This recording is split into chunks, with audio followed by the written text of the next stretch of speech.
Good afternoon and have a nice day. Today आपका pharmaceutical chemistry के important questions रहने वाले हैं। इस सेशन में अपन देखेंगे लॉन्ग आंसर फार्मास्यूटिकल केमिस्ट्री के। कल हमने देखा था कि भी लॉन्ग आंसर कौन से लॉन्ग क्वेश्चन कौन से आपके आ सकते हैं। आज हम इस सेशन में उन क्वेश्चंस के आंसर करेंगे, है ना। बड़े क्वेश्चंस आपके फार्मास्यूटिकल केमिस्ट्री में कौन से इंपॉर्टेंट है उनको कंप्लीटली डिस्कस करते हुए इस सेशन को आगे बढ़ाएंगे। क्लास थोड़ी लंबी होगी लेकिन आप लोगों के लिए बहुत ही महत्वपूर्ण होने वाली है ये क्लास, क्योंकि फार्मास्यूटिकल केमिस्ट्री सब्जेक्ट थोड़ा सा लैंग्वेज में हार्ड होता है। हम कोशिश करेंगे इस क्लास में कि सब्जेक्ट को इजीएस्ट बनाएं। ओके गाइज, तो चलते हैं फिर करते हैं स्टार्ट। और हमारी फार्मास्यूटिकल केमिस्ट्री और जिन बच्चों के अभी सप्लीमेंट्री के एग्जाम्स है उनके लिए तो क्लास रामबाण साबित होगी एग्जाम को पास करने के लिए, और अदर्स पैरामेडिकल वाले बच्चे हैं, बैचलर वाले बच्चे हैं, उनके लिए तो ये क्लास इंपॉर्टेंट है ही।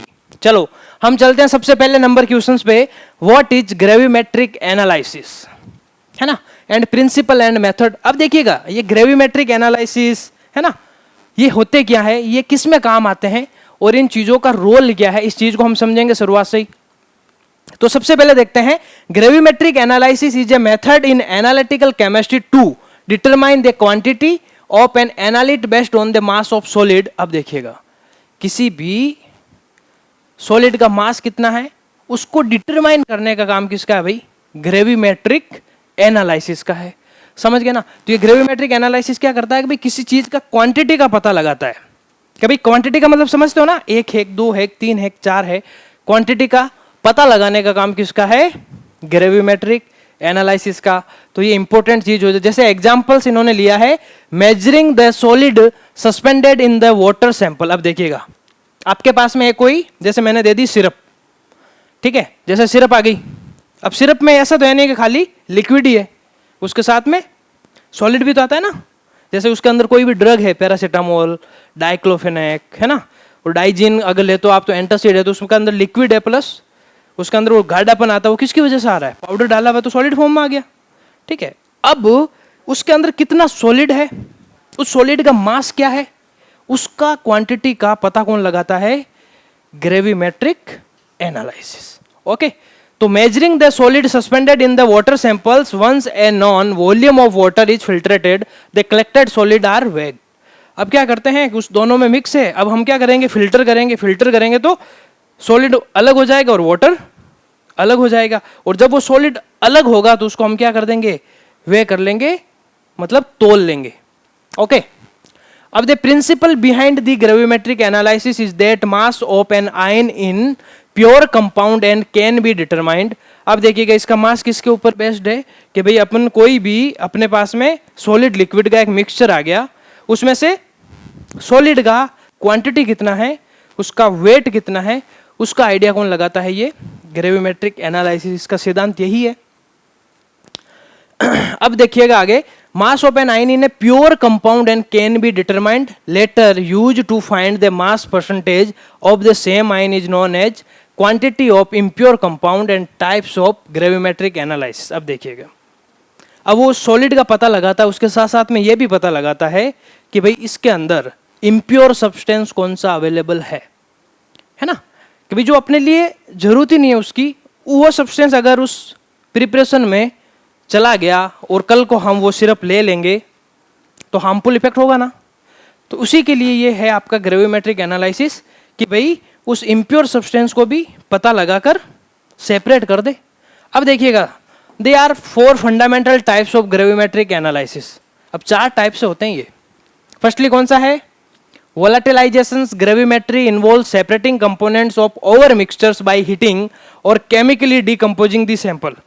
क्या करेगा ये, हीट करेगा, गर्म करेगा। अब मुझे बताओ, किसी में सॉलिड है और वाटर है, अगर आप उसको कंटिन्यू हीट करोगे तो क्या बचेगा, फाइनली सॉलिड ही बचेगा ना भाई। वाटर है वो तो भाप बन के उड़ जाएगा ना, बचेगा क्या पीछे, सॉलिड। एक तो ये मेथड भी आप फॉलो कर सकते हो। सेकेंड नंबर पे precipitation gravimetric usage as precipitation reactions to separate one or more parts of solutions by incorporating into the solid। अब देखिएगा precipitate होना, आपने कभी नोट किया होगा कोई सिरप विरप होती है वो काफी टाइम पड़ी रहती है ना, तो ऊपर ऊपर वाटर रह जाता है और नीचे वो जम जाता है पाउडर। तो प्रेसिपिटेशन मेथड भी फॉलो कर सकते हो आप। लंबे समय तक अगर कोई चीज रखते हो तो काफी क्या हो जाता है, नीचे नीचे सॉलिड जम जाता है, ऊपर ऊपर पानी रह जाता है। कभी नोट किया ना, अपने घर का टैंक है पानी का, तो कचरा वचरा होता है तो नीचे जम जाता है कि नहीं जम जाता है, धूल वूल, और ऊपर ऊपर साफ पानी रहता है ना। जब आप सफाई करते हो कभी 2 महीने में 3 महीने में, तब आप देखते हो यार नीचे इतनी गंदगी थी, इतना कचरा था, लेकिन पानी तो क्लीन आ रहा था क्योंकि वो नीचे जम जाती है। तो ये भी मेथड फॉलो कर सकते हो। थर्ड नंबर पे, electrogravimetry is a method used to separate and quantified ion of a substance usually metal. अब देखो मेटल के थ्रू जैसे कि इलेक्ट्रोग्रेविमेट्रिक होता है ना, तो ये पता लगाता है कि भाई उस प्रिपरेशन के अंदर कोई मेटल तो प्रेजेंट नहीं है। उस मेटल को सेपरेट करने के लिए इलेक्ट्रोग्रेविमेट्रिक एनालिसिस को फॉलो किया जाता है। फाइनली आ जाता है जी आपका थर्मोग्रेविमेट्री। थर्मो का मतलब क्या हो जाता है, टेम्परेचर, थर्मल, है ना। तो is the method the thermal analysis in which change in physical and chemical properties of materials are measured as a functions of increasing temperature or as a function of time। अब देखिएगा थर्मोग्रेविमेट्रिक method में क्या होता है कि भाई आप किसी का थर्मल एनालिसिस करते हो। थर्मल एनालिसिस करके क्या करते हो कि भाई उस मटेरियल की physical and chemical property change कर दोगे।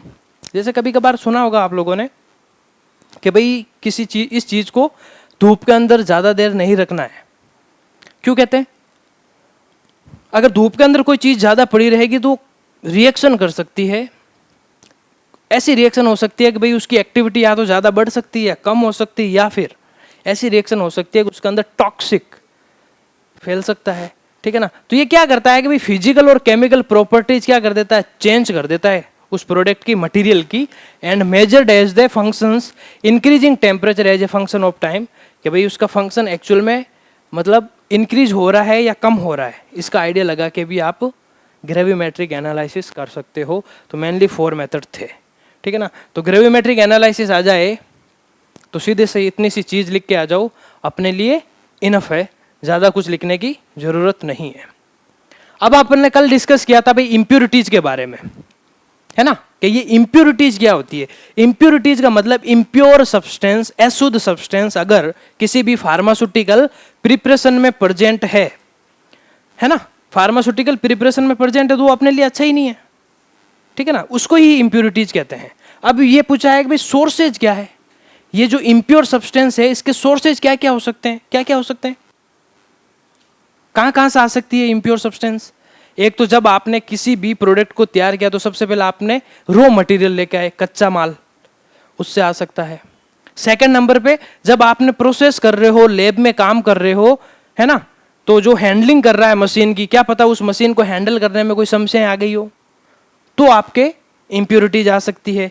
क्या पता जब आपने पैकिंग कर रहे हो और पैकिंग करते समय बाहर से कोई एयर आई, कोई फॉरेन पार्टिकल्स अंदर चला गया हो, तो इसी से तो आती है इम्प्योरिटीज। तो ये सोर्सेज और इफेक्ट क्या क्या कर सकते हैं। अब देखो इम्प्योरिटीज कैसा पार्टिकल्स अंदर गया है, जैसे अपन ने कल देखा था लिमिट टेस्ट फॉर आर्सेनिक। अब अगर आर्सेनिक कोई सिरप में चला गया, है ना, लिक्विड बनाते समय चला गया, अभी एक आर्सेनिक का एक कमाल है कि अगर ये बॉडी के अंदर चला जाता है ना, वापस बॉडी से बाहर नहीं आता, एक्यूमुलेट हो जाता है, और एक्यूमुलेट होकर कैंसर कोज करता है। तो वो अलग अलग मटेरियल के ऊपर डिपेंड करेगा कि भाई बॉडी के अंदर इफेक्ट क्या क्या करेंगे, समझ गए। अब अपन देखेंगे भाई सबसे पहले आपको इम्प्योरिटीज की डेफिनेशन आनी चाहिए। क्या होता है impurities, the presence of unwanted chemicals. Unwanted का मतलब क्या, जो हमें जरूरत ही नहीं है। कहते हैं ना ये अनवांटेड क्रिमिनल है ना, कहते हैं ना वांटेड गुंडा है। वांटेड होता है क्रिमिनल या अनवांटेड होता है? अनवांटेड होता है, अनवांटेड क्रिमिनल या वांटेड क्रिमिनल। वांटेड ही होगा ना, अनवांटेड तो मतलब जो चीज चाहिए ही नहीं, जो वो उस क्रिमिनल को, वो अपन को चाहिए नहीं, तो अनवांटेड क्रिमिनल हो गया। तो ये क्या है, अनवांटेड केमिकल्स जिसकी अपन को रिक्वायरमेंट है ही नहीं, इवन इन स्मॉल अमाउंट। और हमेशा आपको पता है ना, इम्प्योर सब्सटेंस हमेशा स्मॉल अमाउंट में ही होता है। ऐसा तो है नहीं कि भाई एक आपने सिरप ली उसमें पूरा का पूरा इम्प्योर ही है, नहीं होता ना ऐसा। में influence the efficacy and safety of pharmaceutical product. अब ये क्या कर सकता है जी, अगर ये चला जाता है तो एक तो उस प्रोडक्ट की एफिकेसी, एफिकेसी का मतलब समझते हो, एफिकेसी का मतलब उसके काम करने की एक्टिविटी को डिफेक्ट कर सकता है।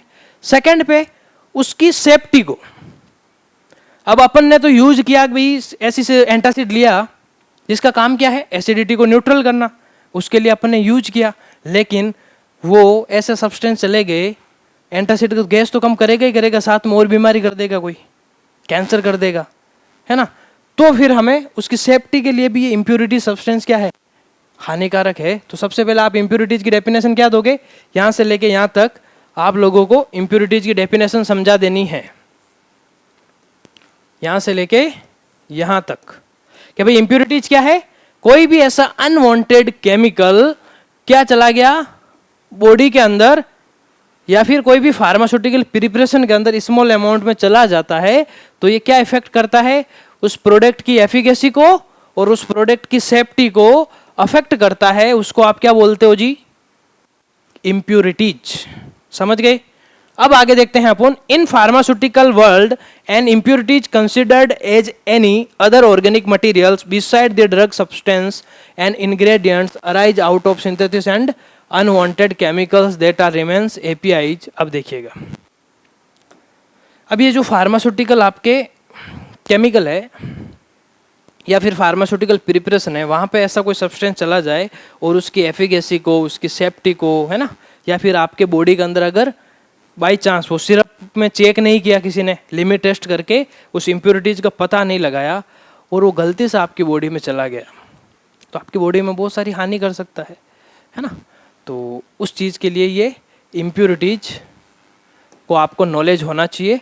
और अब आगे देखते हैं, क्वेश्चंस आता है आपका sources of impurities, very very important है कि ये इसके क्या क्या सोर्सेज हैं, ये इम्प्योरिटीज एक्चुअल में किसी प्रोडक्ट में आती कैसे है, इस चीज़ को समझते हैं हम डिटेल में। ठीक है, तो फर्स्टली देखते हैं, substance use in pharmaceutical field should be almost pure. अब देखो अपन फार्मास्यूटिकल फील्ड में ऑलमोस्ट प्योर सब्सटेंस ही लेते हैं, इम्प्योर नहीं लेते हैं। हमारी कोशिश जहाँ तक रहती है, हम कहते हैं भाई यार फार्मेसी के अंदर हमें देने तो इंसानों को है ना, या फिर जानवरों को, वो दोनों ही जीवित प्राणी हैं। हमारी कोशिश यहाँ तक रहती है कि भाई हम प्योर सब्सटेंस ले। अब वो गलतियाँ तो हो ही जाती हैं अक्सर। ठीक है, purity of substance varies the different factors such as their methods of manufacturing and types of their purification etcetera. अब देखिएगा, जो आप प्रोडक्ट ले रहे हो वो उसके जैसे भाई हर प्रोडक्ट का एक टेम्परेचर होता है कि ये इतने टेम्परेचर पे सर्वाइव करेगा या फिर ये इतनी मॉइस्चर में नहीं रह सकता, है ना। तो वहीं पे भी फर्क पड़ता है कि भाई कोई एक ऐसा प्रोडक्ट है कि भाई वो मतलब 25 डिग्री सेल्सियस से नीचे सर्वाइव नहीं कर सकता और आपके उस एरिया का टेम्परेचर है 35, तो वो चीज़ ख़राब हो गई ना। अब वो चीज़ ख़राब हो गई, आप यूज़ कर रहे हो तो इम्प्योरिटीज आ गई ना, है ना। तो उसके ऊपर भी अपन को सारी चीज़ों का ध्यान रखना पड़ता है। जैसे इंसुलिन का इंजेक्शन होता है, अब इंसुलिन का इंजेक्शन कितने डिग्री टेम्परेचर पे आपको मेंटेन करके रखना पड़ता है,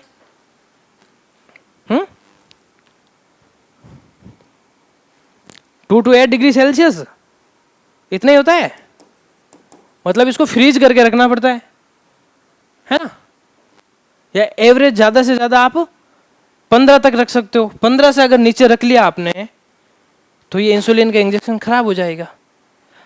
अब आपने 15 से नीचे रखा फिर अपने इंजेक्शन लगा रहे हो, वो फर्क ही नहीं, कुछ करेगा ही नहीं बॉडी में, या तो फिर और टॉक्सिक कर देगा कुछ ना कुछ।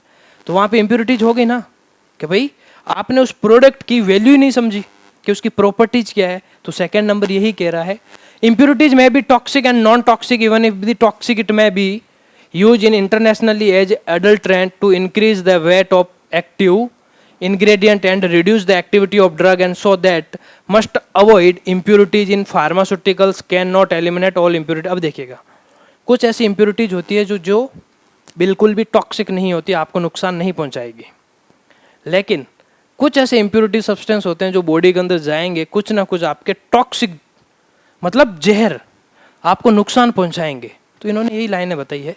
ठीक है, तो यही आपके सोर्सेस थे।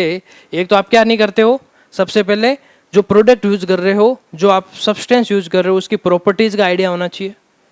एक रॉ मटेरियल जब आप यूज करते हो, है ना, रॉ मटेरियल में कुछ ना कुछ मिस्टेक हो जाती है। जब आप एक मशीनरी यूज करते हो, लैब्स के अंदर इक्विपमेंट्स यूज करते हो, उनमें कोई तो डिफेक्ट नहीं है, उस समय आपको नॉलेज होना चाहिए। इनसे आपकी क्या आ जाती है, इम्प्योरिटीज आ जाती है। अब आगे देखते हैं कितने टाइप्स की इम्प्योरिटीज होती है जी। 4 टाइप्स ऑफ इम्प्योरिटीज। कौन सी? अब देखिएगा, सबसे पहले impurities which produce toxic effect on the body is present beyond the limit. Examples अब देखिएगा, अगर लेड और आर्सेनिक सब्सटेंस इम्प्योरिटीज के तहत, मतलब इम्प्योरिटीज बनकर किसी प्रोडक्ट में आ गए, तो मैंने अभी बताया ना आपको कि भाई लेड और आर्सेनिक ऐसे सब्सटेंस है, फिक्स है, आपकी बॉडी में जहर फैलाएंगे। कैसा जहर फैलाएंगे? ये दोनों एक ऐसे हैवी मेटल्स हैं जो बॉडी के अंदर जाएंगे, और बॉडी के अंदर जाने के बाद में ये वापस बाहर नहीं आते, वहीं पे जाके जमा हो जाते हैं, और जमा होकर कैंसर कोज करते हैं। क्या करते हैं? कैंसर कोज करते हैं। तो अपने लिए टॉक्सिक हो गया ना। तो ऐसे इम्प्योरिटीज क्या करते हैं, टॉक्सिक जहर फैला देते हैं। फर्स्टली चीज ये हो गई भाई। अब सेकंड नंबर पे देखते हैं, impurities which are harmless but if present beyond the prescribed limit in pharmaceutical substance will change the effect of active ingredients. Example impurities of sodium and potassium salt. अब देखिएगा, ये जो सोडियम पोटेशियम होते हैं ये टॉक्सिक नहीं फैलाते हैं, लेकिन ये क्या कर देंगे, जो प्रोडक्ट है ना उसके साथ में रिएक्ट करके उस प्रोडक्ट की एक्टिविटी चेंज कर देंगे। अब अपन को चाहिए पेट की गैस सही करने के लिए, वो एक्टिविटी करके लूज मोशन स्टार्ट करवा दिया, तो अपन ने तो गैस के लिए लिया था ना, पर वो ये सोडियम पोटेशियम जाके उस प्रोडक्ट से ही रिएक्शन कर गए और उनकी एक्टिविटी चेंज हो गई बाई चांस। तो अपने लिया तो गैस के लिए था, और लूज मोशन स्टार्ट हो गया, तो फिर आप जाके उसको बोलोगे फार्मासिस्ट को कि मैंने तो पेट गैस के लिए दिया था, मुझे तो लूज मोशन स्टार्ट हो गया, भाई ये क्या हुआ? वही कहेगा यार मुझे ही नहीं पता। लेकिन ये क्या है, अंदर ही अंदर अगर ऐसे इम्प्योरिटीज आ जाती है तो रिएक्शंस हो जाती है। तीसरे नंबर पे क्या है जी, impurities which present beyond the limit will affect the storage property of pharmaceuticals. देखिएगा, इम्प्योरिटीज है, ये क्या करेगी, आपके स्टोरेज प्रॉपर्टी ऑफ फार्मास्यूटिकल्स, जैसे कि presence of moistures lead to decompose the product. अब देखिएगा, अब एक इम्प्योरिटीज आपकी मॉइस्चर भी आती है। कभी कभी आपने सुना होगा ना, कोई सिरप होती है, आप जब पीते हो तो बोलते हैं हाथों हाथ बेटा बंद कर दे इसको, वरना खुली रहेगी, हवा अंदर चली गई तो क्या करेगी, हवा में क्या होती है, ऑक्सीजन नाइट्रोजन, अगर वो ऑक्सीजन नाइट्रोजन उस प्रोडक्ट में चली जाए तो वहां पे डीकम्पोजिशन हो जाता है, और डीकम्पोजिशन हो जाता है तो उस प्रोडक्ट की या तो एक्टिविटी खराब हो जाएगी या फिर बिल्कुल भी काम नहीं करेगी वो। तो ये भी एक इम्प्योरिटीज का पार्ट है। तीसरे नंबर ये इम्प्योरिटी समझ में आ गई ना, टॉक्सिक नहीं फैलाएगी लेकिन उस प्रोडक्ट की एक्टिविटी खराब कर देगी। फोर्थ नंबर पे अपन देखते हैं, impurities will alter the colour. अब देखिएगा, ऐसी इम्प्योरिटीज भी होती है कि भाई अगर उस प्रोडक्ट में चल जाते ही उसका कलर चेंज कर देती है, सुगंध चेंज कर देती है। जैसे कि एक एग्जांपल लो, चिप्स। चिप्स में क्या भरी रहती है, कौन सी गैस रहती है चिप्स के अंदर? नाइट्रोजन, है ना।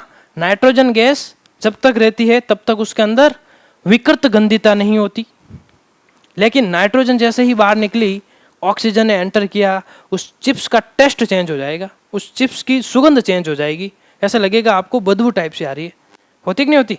तो इसी तरीके से अपने भी फार्मास्यूटिकल प्रोडक्ट के अंदर कुछ ऐसी चीजें हो जाती है, ऑर्डर एंड टेस्ट भी चेंज हो जाता है। Examples, phenolic impurities present in sodium salicylate will alter the colour of the solutions. अगर कोई फिनोलिक इंप्योरिटीज, फिनोल के सब्सटेंस किसी भी प्रोडक्ट में चले गए तो ये क्या कर देंगे, कलर चेंज कर देते हैं, ऑर्डर चेंज कर देते हैं और टेस्ट चेंज कर देते हैं उस प्रोडक्ट का। समझ गए सभी? तो 4 टाइप्स की इंप्योरिटीज, क्या क्या सोर्सेज हैं, समझ गए ना। रॉ मटेरियल, मशीन हैंडलिंग, इन चीज़ों को आप जब करते हो और उस प्रोडक्ट की प्रॉपर्टीज पता नहीं होती तभी इंप्योरिटीज आ सकती है। और इंप्योरिटीज क्या है ये भी समझ में आ गया। इंप्योरिटीज एक ऐसे सब्सटेंस है जो अपने लिए क्या है, अनवांटेड केमिकल्स हैं, और क्या कर देते हैं, ये किसी भी प्रोडक्ट की एफिकेसी एंड सेफ्टी को इफेक्ट कर देते हैं, उसको इंप्योरिटीज कहते हैं। वेरी वेरी इंपॉर्टेंट है, इस चीज का आपको ध्यान रखना भाई, वेरी वेरी इंपॉर्टेंट है, ठीक है। अब factor are responsible of pharmaceutical impurities. कौन से फैक्टर होते हैं जिनकी वजह से आता है, देखो नाम आ गया ना, रॉ मटेरियल, है ना। The raw materials from the is are prepared. जब भी आप कोई भी चीज बनाओगे ना तो कच्चा माल तो लेना ही पड़ेगा, है ना। कोई भी चीज बना लो उसके लिए क्या चाहिए, कच्चा माल चाहिए। पक्का माल बनाने के लिए कच्चा माल चाहिए, तो अब उस क्या पता उस कच्चे माल में कोई ना कोई इम्प्योरिटीज हो, ठीक है। It is therefore necessary to employ pure chemicals and substance as raw materials. Examples, अब देखिए रॉ मटेरियल के अंदर अगर टीन है, लेड है, सिल्वर है, कॉपर है, कोबाल्ट है, गोल्ड, अब गोल्ड तो कहाँ किस्मत है ना, यही मिलते हैं सारे, कॉपर, सिल्वर, सिल्वर भी रेयर केस में मिलता है, ठीक है ना, लेड हो गया, टिन हो गया। ये क्या कर सकते हैं भाई, अगर ये आपके उस रॉ मटेरियल में है और बाई चांस जब आपने बनाया माल और उसमें चले गए तो भी नुकसान कर सकते हैं। तो समझ में आ गया ना सभी को, इम्प्योरिटीज वेरी वेरी इंपॉर्टेंट है, वीआईपी नोट कर लेना, इम्प्योरिटीज पे 100% देखने को मिलेगा। क्या मिलेगा? 100% आपको ये देखने को मिलेगा ही मिलेगा।